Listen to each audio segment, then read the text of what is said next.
पिछले 10 दिनों में जब आपकी जेब से 7 रुपए अतिरिक्त निकाले गए तो तर्क दिया गया युद्ध। लेकिन क्या आपने डेटा देखा? 15 मई 2026 को क्रूड ऑयल $110 पर था, तब कीमतें बढ़ी। आज क्रूड ऑयल $98 पर गिर चुका है, कीमतें फिर भी बढ़ी।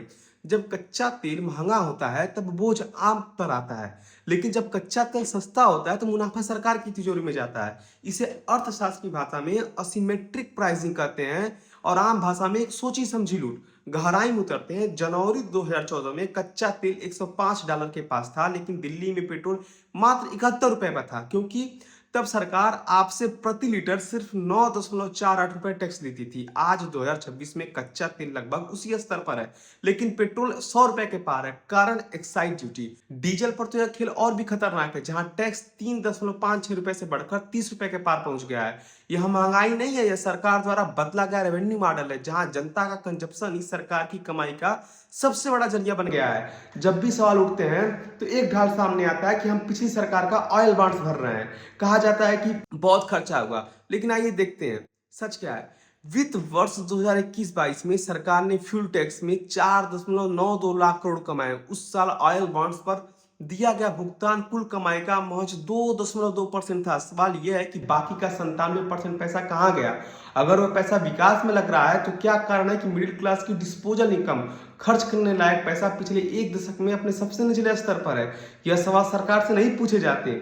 लेकिन उन सरकारी स्कूलों का क्या, जहां आज भी छत टपकती है और पीने का पानी नहीं है? उन सरकारी अस्पतालों का कहाँ, जहां आज भी एक बेड पे 2 मरीज लेटा हुआ है और दवाइयों के लिए लंबी लाइन लगी हुई है? और उन शहर की सड़कों का क्या, जहां पहले ही बारिश में सड़क तालाब बन जाती है और गड्ढे हर साल सैकड़ों जान लेती हैं? आज भारत अपनी 20% एथेनॉल ब्लेंडिंग का जश्न मना रहा है, यानी हम विदेशी तेल पर निर्भरता कम कर रहे हैं। साथ ही हमें रूस से डिस्काउंट प्राइस पर क्रूड ऑयल भी मिल रहा है। लॉजिक कहता है कि सस्ता इनपुट प्लस कम इंपोर्ट इज इक्वल टू सस्ता तेल, लेकिन जमीनी हकीकत इसके उलट है।